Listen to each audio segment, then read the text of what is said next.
Oh, look at that. How would you like to live in a bunch of log cabins for 6 months through the winter?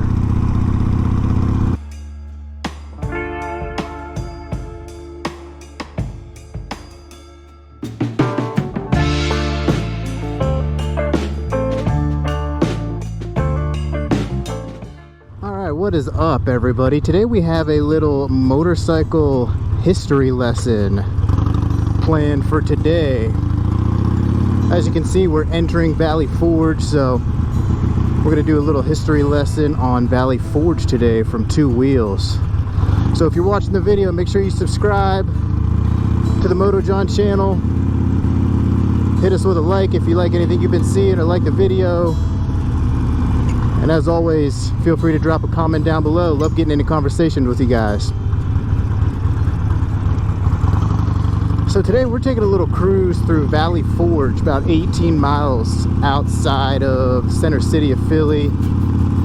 We do have this dropped on the BiKMEETs.com map, so make sure you head over to BiKMEETs.com. Check out a little bit more on Valley Forge. So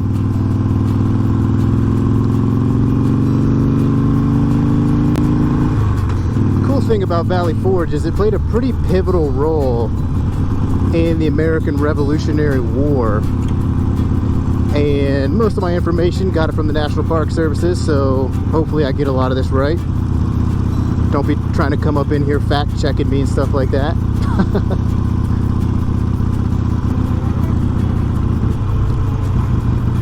Oh, look at that. How would you like to live in a bunch of log cabins for 6 months through the winter?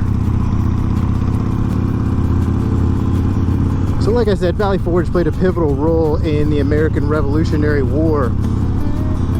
Back in 1777, the Continental Army led by Washington was pretty bruised and battered and beaten down. The British had just won a couple major battles in the Philly area, Battle of Brandywine, Battle of Germantown. And they had actually taken control of Philadelphia, which was the capital at the time, obviously. So in the winter of 1777, Washington took his men, about 12,000 soldiers, marched them up here from Philadelphia, up here to Valley Forge. And again, that was in the winter, so conditions were pretty rough, pretty brutal. Man, look at this amazing landscape up here. Amazing rolling hills and stuff. So they marched all the way up here. Washington wanted to stay close enough to still be a threat, but also have an area like this where they would still kind of be secluded and be able to defend some territory if they needed to. So they marched up here winter 1777.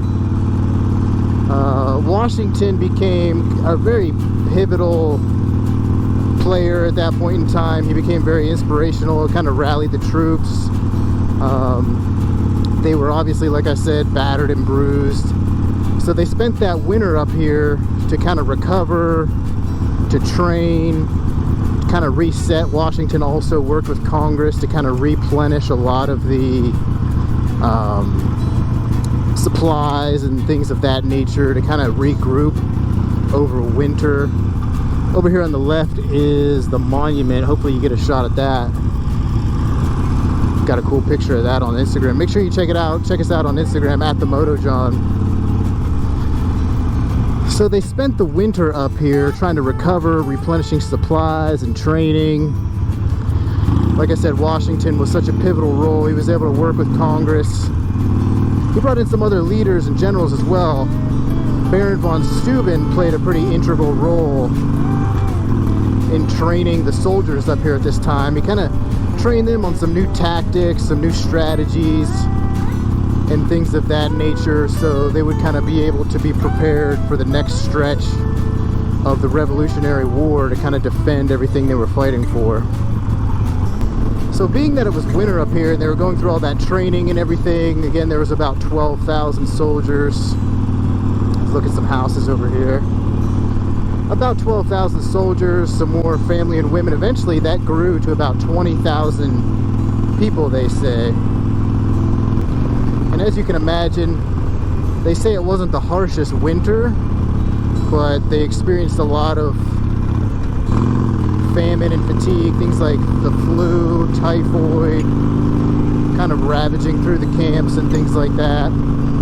Oh, look at that, great shot coming around this bend right here.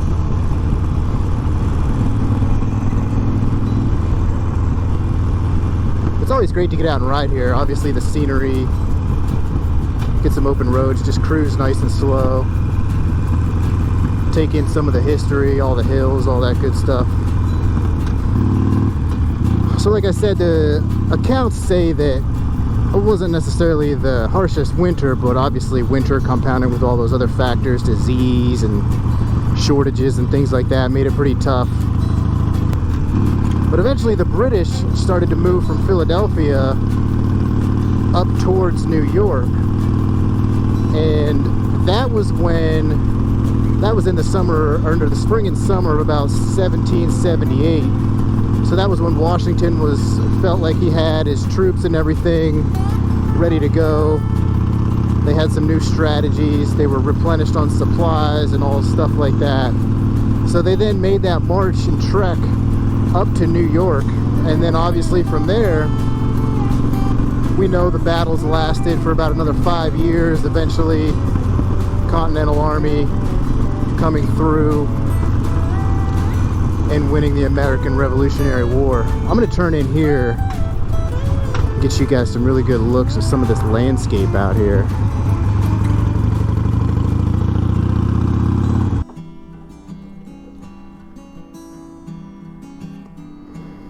Always got to look back at the bike. So take a look at this. Really awesome. Like I said, 18 miles outside of the city, a bunch of rolling hills, tons of trees, green grass, very rural up here. Just imagine having 12,000, grew to 20,000 people just living up here. Log cabins, all that stuff. Beautiful day today actually too. About 80 degrees, a little bit of clouds, but really great weather for riding through Valley Forge today.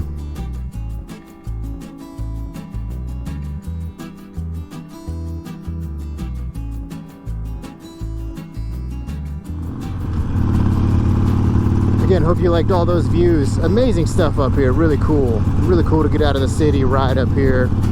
Like I said, take in some of that history, stuff like that. So we're actually on the road headed out of Valley Forge. So again, Valley Forge playing that pivotal role. American Revolutionary War is kind of a turning point, like they say. Washington was able to rally the troops, do some training, some new strategies. Man, look at that, never gets old. New strategies, rest and recover over winter. Once the British moved out of Philadelphia, they followed them up there, battled for another 5 years. So really awesome piece of history up here. What is this? Washington's Memorial Chapel. Cool looking building. Really cool to experience this on your motorcycle as well. Again, you can just kind of cruise around nice and slow, take in the scenery, get out of the city a little bit. And again, make sure you check out Valley Forge over at BiKMEETs.com. A lot of other cool destinations over there. We'll be adding some more throughout the summer as well. So that's going to wrap up this look at Valley Forge. A little history lesson from the motorcycle today, so that's pretty cool. We've got a lot more videos and stuff planned, so make sure you subscribe to the channel. Drop any comments down below. What do you think of Valley Forge? Have you been to Valley Forge? Do you want to get to Valley Forge? I would highly recommend it if you're in the area. If not, hope this was beneficial to you to take a look behind the camera from two wheels. So again, make sure you subscribe to the channel, hit us with a like, drop us a comment down below. That's going to wrap it up for today. Valley Forge from two wheels.